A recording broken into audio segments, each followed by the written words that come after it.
চুক্তি হলেও আলী খামেনির হত্যায় যুক্তরাষ্ট্রকে ক্ষমা করবে না ইরান। ভবিষ্যতে যে কোনো ভুলের মাসুল হবে ভয়াবহ।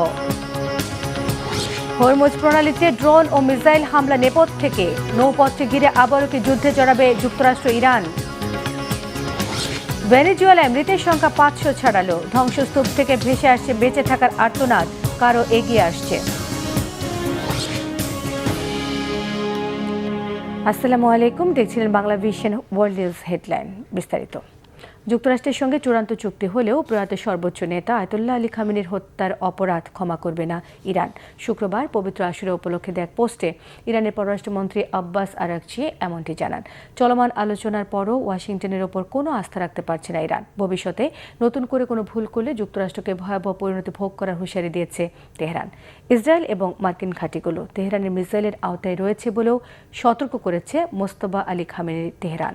সানজিদা ইসলাম তন্নির ডেস্ক রিপোর্ট। ইরান কখনোই আয়াতুল্লাহ আলী খামেনিকে হত্যার অপরাধ ভুলবেও না, ক্ষমাও করবে না। যুক্তরাষ্ট্রের সাথে সম্প্রতি কিছু বিষয়ে সমঝোতা হলেও সর্বোচ্চ ধর্মীয় নেতাকে হত্যার জন্য নির্লজ্জ আমেরিকা ও তার মিত্র জায়ানবাদী ইসরায়েলকে ইরানিরা কখনোই ক্ষমা করবে না বলে সাফ জানিয়েছেন দেশটির পররাষ্ট্রমন্ত্রী আব্বাস আরাকচি। সামাজিক মাধ্যম এক্সের এক পোস্টে প্রয়াত আলী খামেনির আত্মত্যাগকে স্মরণ করে তাকে শহীদ ইমাম হুসেইনের যোগ্য উত্তরসূরি হিসেবে আখ্যা দিয়ে একথা জানান আরাকচি। শুধু আলী খামেনিকে হত্যার অপরাধ নয়, সমঝোতা চুক্তির কোনো শর্ত লঙ্ঘনের ভুল করলেও যুক্তরাষ্ট্রকে দাঁত ভাঙা জবাব দেওয়া হবে বলে হুঁশিয়ার করেছেন সর্বোচ্চ নেতা মোস্তফা খামেনির প্রতিনিধি ইমাম মোহাম্মদ নাবি মুসাভিফার্ড। মধ্যপ্রাচ্যে থাকা মার্কিন বিমান ঘাঁটিগুলোকে আবারও নিশানা করা হবে বলেও সতর্ক করেছেন। ইরানের এসব হুমকি ধামকিকে পাত্তা না দিয়ে সমঝোতা স্মারক সইয়ের পর মধ্যপ্রাচ্যের আরব মিত্রদের আবারও ইরানিদের বিরুদ্ধে লেলিয়ে দেওয়ার অপচেষ্টায় নেমেছে যুক্তরাষ্ট্র। এতে কিছুটা সফলও হয়েছে। হরমুজ প্রণালীতে ইরানের টোল আদায় ও পারমাণবিক অস্ত্র তৈরির বিরুদ্ধে একমত হয়ে যুক্তরাষ্ট্রের সাথে যৌথ বিবৃতি দিয়েছে উপসাগরীয় সহযোগিতা পরিষদ, গালফ কোঅপারেশন কাউন্সিল। আরব দেশগুলোর এমন বিবৃতির নিন্দা জানিয়েছে ইরান। মধ্যপ্রাচ্যে মার্কিন সামরিক উপস্থিতি অঞ্চলটির নিরাপত্তার জন্য ঝুঁকি বলে অভিযোগও করেছে ইরানের পররাষ্ট্র মন্ত্রণালয়। আর প্রাথমিক আলোচনা পর্বের শুরুতে ইরানকে যে $1200 কোটি জব্দ করা সম্পদ ফিরিয়ে দেওয়ার চুক্তি সই হয়েছিল, ইরান সেই সম্পদ দিয়ে খুব শিগগিরই মার্কিন কৃষিপণ্য কিনবে বলে জানিয়েছেন প্রেসিডেন্ট ডোনাল্ড ট্রাম্প। যদিও ইরানের জব্দ সম্পদ ফেরত দেওয়া শুরু হয়েছে কিনা সে বিষয়ে কিছুই জানাননি মার্কিন প্রেসিডেন্ট। ইসলামিক প্রজাতন্ত্র ইরান খাদ্য সংকটে ভুগছে এবং আমরা ইরানিদের কিছু অর্থ নিয়ে তাদের জন্য প্রচুর পরিমাণে গম, সয়াবিন ও ভুট্টা কিনতে খরচ করব। আর সেই প্রক্রিয়াটি খুব শীঘ্রই শুরু হতে চলেছে। এদিকে ইরান ও আমেরিকার মধ্যে যখন সমঝোতা চলছে, তখন লেবাননের যুদ্ধবন্ধের পরিবর্তে হামলার মাত্রা আরও বাড়াচ্ছে বর্বর ইসরায়েল। শুধু তাই নয়, তেহরান ওয়াশিংটন সমঝোতা স্মারকে লেবানন সহ সব ফ্রন্টে যুদ্ধবন্ধের কথা থাকলেও লেবানন, ইরাক ও গাজার কিছু নির্ধারিত অঞ্চল থেকে ইসরায়েলি সেনাদের সরিয়ে নেওয়া হবে না বলে সাফ জানিয়েছেন খোদ ডোনাল্ড ট্রাম্পের মিত্র ইসরায়েলি প্রধানমন্ত্রী বেনিয়ামিন নেতানিয়াহু।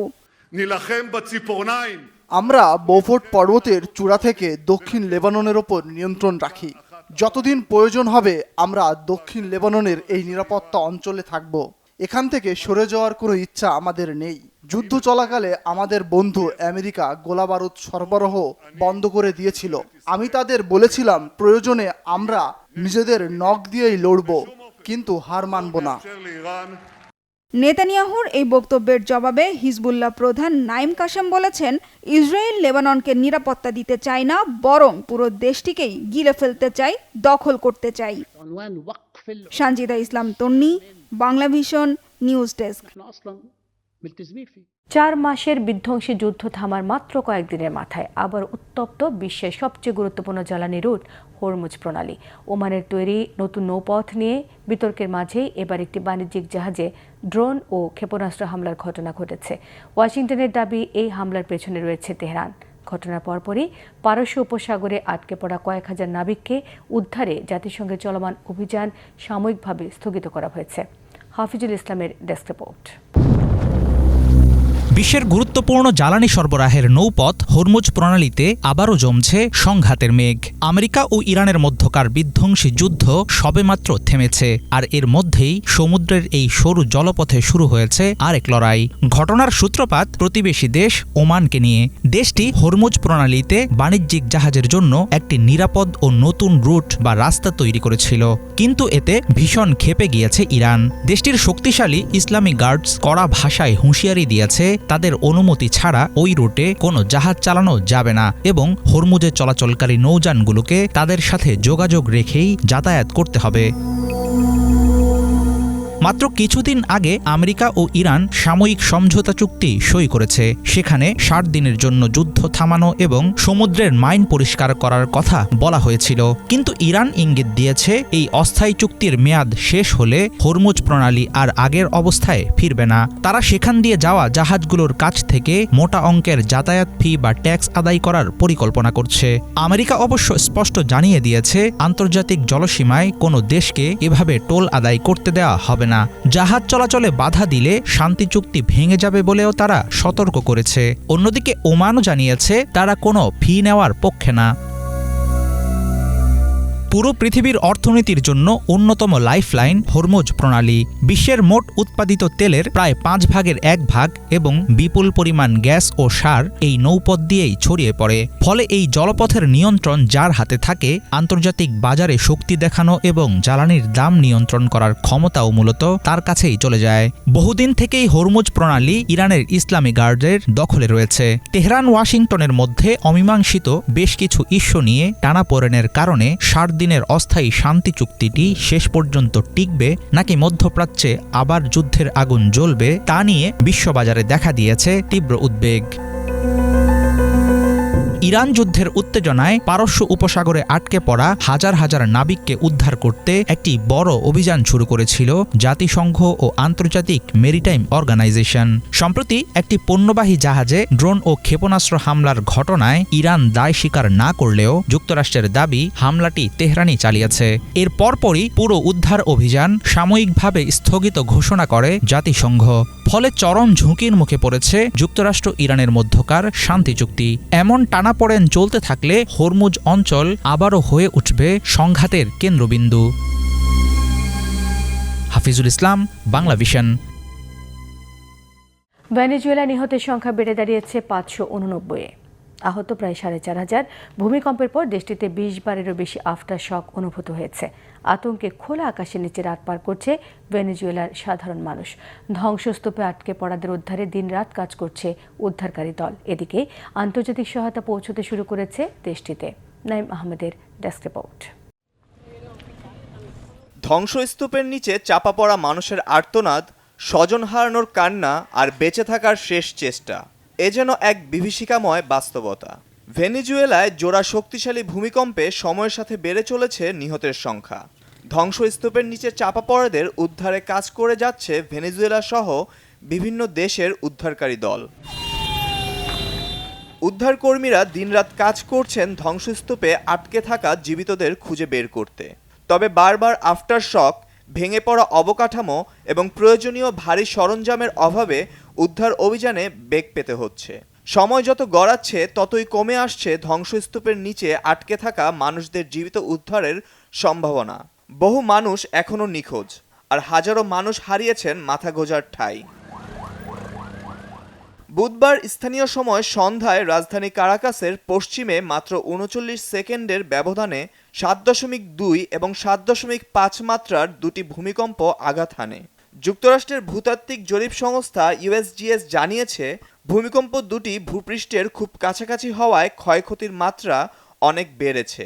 USGS জানিয়েছে, ভূমিকম্পের পর আরও 20 বার আফটারশক অনুভূত হয়েছে দেশটিতে। USGS সতর্ক করে বলেছে, প্রাণহানি ও ক্ষয়ক্ষতি আরও বাড়তে পারে।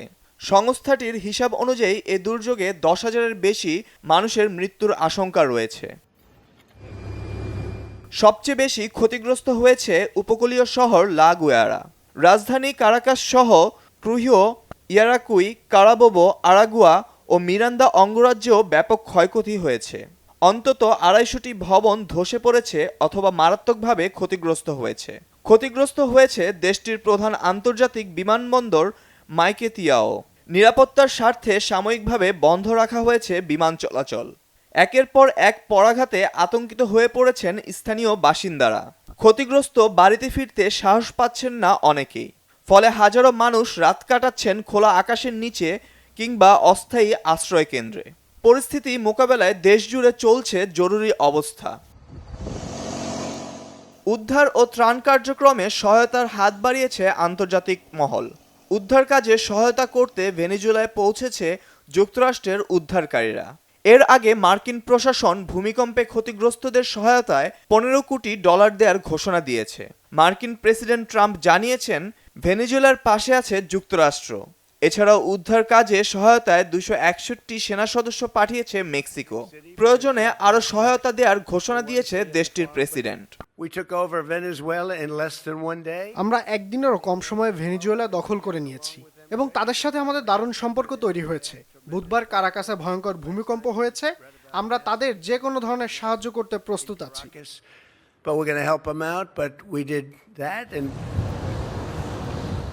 শুধু যুক্তরাষ্ট্র ও মেক্সিকো নয়, উদ্ধার কাজে সহায়তায় এল সালভাদর পাঠিয়েছে 300 উদ্ধারকর্মী, চিকিৎসক ও নার্স। উদ্ধারকারী দল পাঠিয়েছে চিলি ও ডোমিনিকান প্রজাতন্ত্র।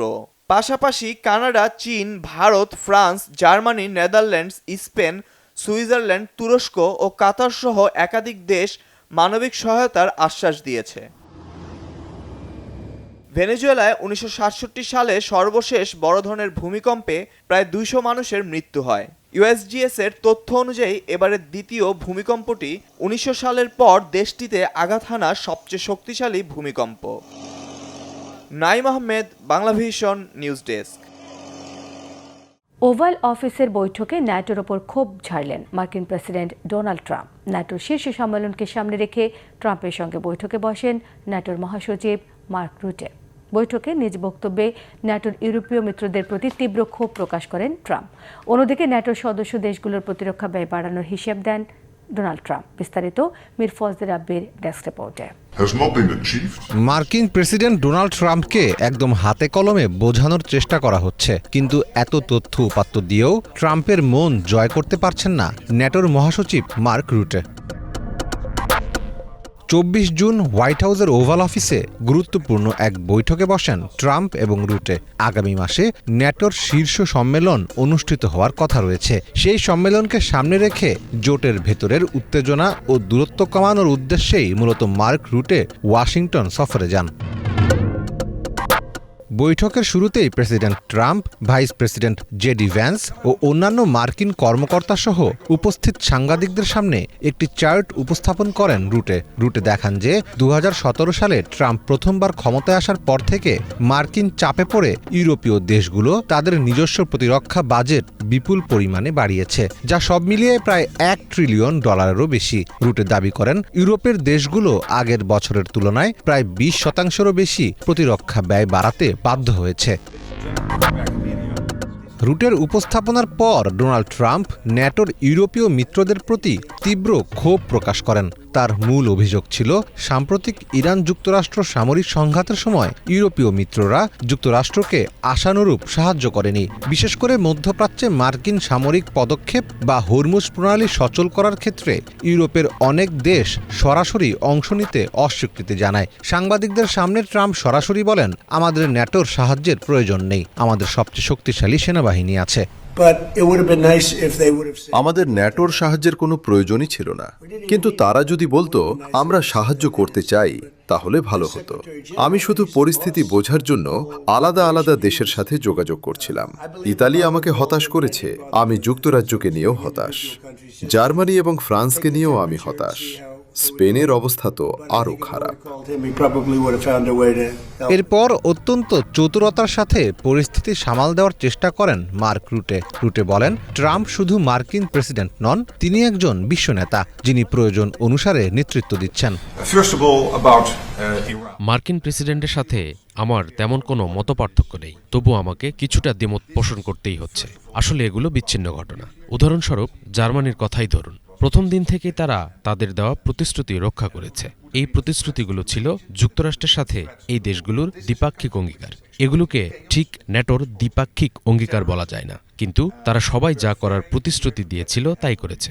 আর এর ফলে ইউরোপ থেকে 4 থেকে 5,000 মার্কিন বিমান উড্ডয়ন করেছে।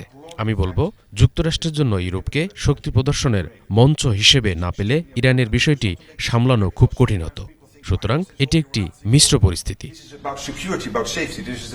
ট্রাম্প এখনও ন্যাটো জোট থেকে যুক্তরাষ্ট্রকে বের করে নেওয়ার হুমকি বজায় রেখেছেন। মার্কিন প্রতিরক্ষা মন্ত্রণালয় বর্তমানে ইউরোপে তাদের সৈন্য ও সামরিক ঘাঁটির আকার নিয়ে একটি 6 মাসের পর্যালোচনা চালাচ্ছে। পরিস্থিতি ঠান্ডা না হলে যুক্তরাষ্ট্র ইউরোপ থেকে বড় সংখ্যার সেনা সরিয়ে নিতে পারে, যা ইউরোপীয় দেশগুলোর নিরাপত্তার জন্য বড় ধাক্কা।